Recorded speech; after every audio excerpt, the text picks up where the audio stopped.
We have shocking updates with multiple insiders reporting massively critical contract extensions for multiple Canucks stars, old and new, as we look at what it will mean to the team to get these deals done as they look for a later season playoff push. We're going to be breaking down all that in this episode of Canucks Digest, but first make sure to hit that subscribe button and click the bell icon. We're on the road to 10,000 subscribers, so if you're a part of the almost 73% that aren't subscribed, make sure to hit that button. It's completely free, and we'll be here all season providing you guys updates on the Vancouver Canucks. But without hopping to the first topic of the day, which is Drew Connor contract extension incoming. So on the 32 Thoughts podcast, Elliotte Friedman was talking about the new Canucks, and he was saying that with their two trades, the Canucks look like a different team. Remodeled defense, the entire group quicker both on their skates and moving the puck. For different reasons than Miller, Filip Hronek has needed his own fresh start. The Canucks out-wrestled Western rivals Edmonton and Vegas, among others, for Drew O'Connor and will attempt to extend him too. So the first thing there, this Canucks team does look different. We have now won back-to-back games as they just pulled off an overtime win tonight, and that overtime win of 2-1 was led by none other than Drew O'Connor at the end there, where the Canucks will attempt to extend him.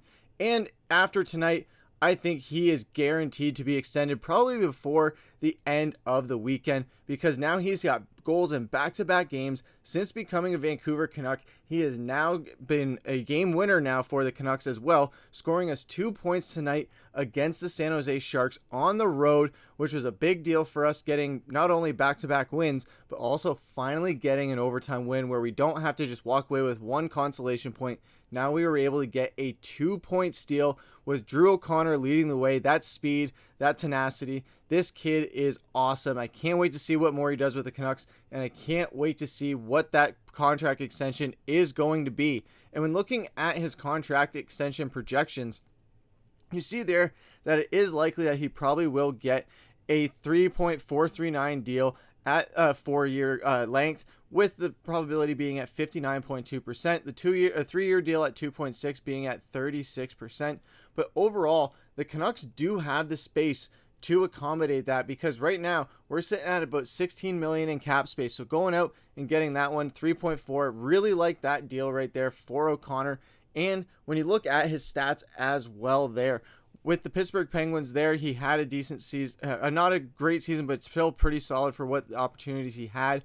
But he still shows a lot of upside potential. I know the stats aren't too flashy, but since coming to the Vancouver Canucks, now with that third game, he did score another point and another goal for the Canucks, so that does need to be updated as well. We were prepping this just as the game was going, and when they scored, we just threw this up right away. But it's great to see that O'Connor and these new guys are doing really good just right off the bat like this. Can't wait to see what more they do. We just signed Marcus Pettersson to an extension, and now it looks like Drew O'Connor will be the next one of these new Canucks to get that contract extension. But what do you guys think on the Drew O'Connor possibility of him getting extended? And what do you guys think about him as well as Marcus Pettersson ever since they came to the Vancouver Canucks? I know you guys were probably watching the game and were just as excited as I was that not only was Drew O'Connor the one that got the opportunity to seal it for the Canucks to win the game tonight, but he was also the one to get it done as well. When that penalty happened, I thought when it happened to him, I was like, oh, wow, this might be a great power play for us. He might be able to score the winner.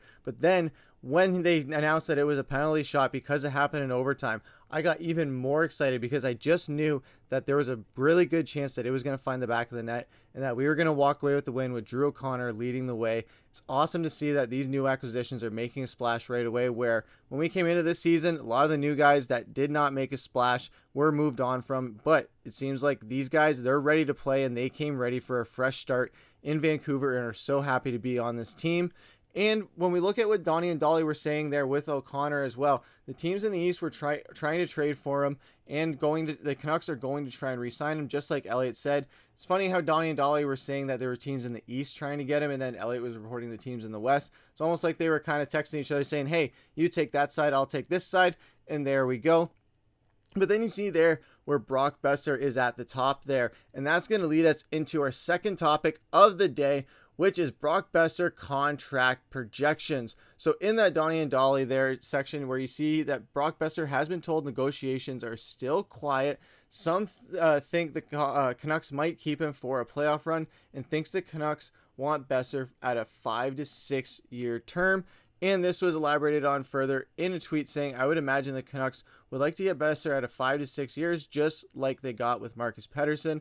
When Donnie and Dolly were talking about the latest with Brock Boeser updates with Kevin Lankinen and Pius Suter. The second of that one we're going to get into in a second here. But focusing on Brock Boeser overall first as a whole, his current contract, he's in the final year of his 3-year deal with a cap hit of $6.65 million. So with this, they're going to be looking at trying to get him in the 5 to 6 year range. And what price tag will that inherit with that? Well, if they're looking at the 5 to 6 year range, 5 years probably going to cost them around 7.96, and 6 years will cost them 8.8. And it's likely that they're probably going to go with that 6 year 8.8 mark at 49.6% per these projection stats. So there's going to be a lot of money on the table here for the Canucks that they're going to have to bring to Brock Boeser's door. I know it's going to be very expensive. However, we just offloaded that JT Miller $8 million contract. Carson Soucy is now on the trade block, so that could be another 3.2 that we offload.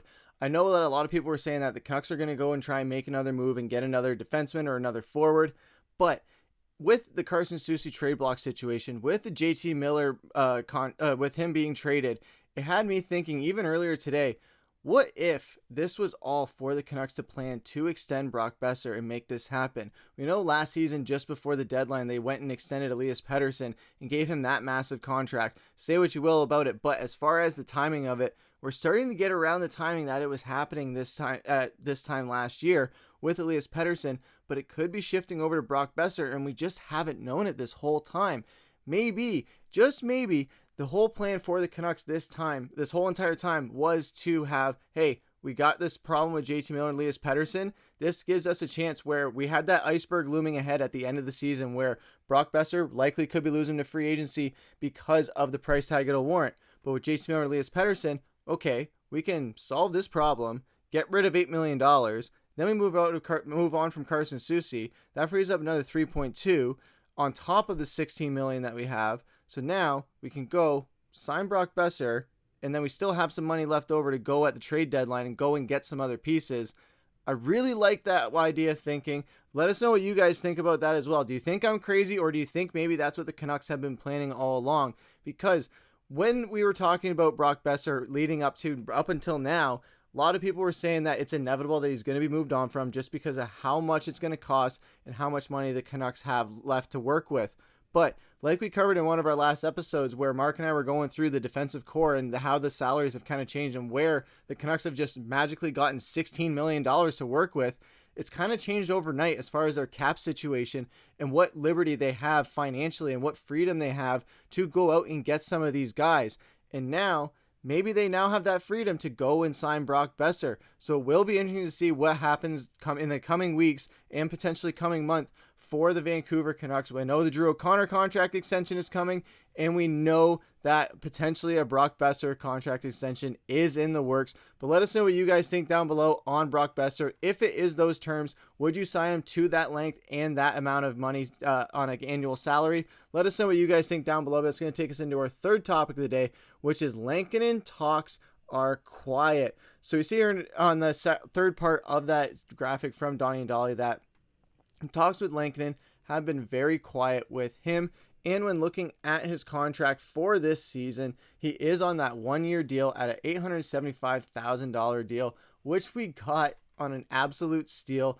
I love that for this Vancouver Canucks team, where we were going into this offseason worried about how much money we would have to work with, or just how we were going to stay under the salary cap, especially with the LTIR with Tucker Pullman. We solved that issue, thankfully, but it was a very stressful summer. Mark and I were talking about it so much. We were getting sick of it, almost as much as we got sick of talking about the JT Miller situation. I was telling him even off camera that when we were talking about that situation, it was giving me flashbacks to the summer when we were talking about the cap situation. But then we brought in these guys on cap-friendly deals, Kevin Lankinen, Kiefer Sherwood, and look how they've worked out. Kiefer Sherwood, best free agency signing in hockey, $1.5 million, franchise record in hits, leading the league in hits, one of our top scorers, and we got him for $1.5 million. Kevin Lankinen, one of the best goalies in the league this year for anybody's money worth. If he's not in the top 10, he's definitely top 15. If he's not top 15, you're absolutely crazy. He's going to be playing in the Four Nations faceoff. He's got multiple shutouts this season. He's been keeping the Canucks in multiple games this season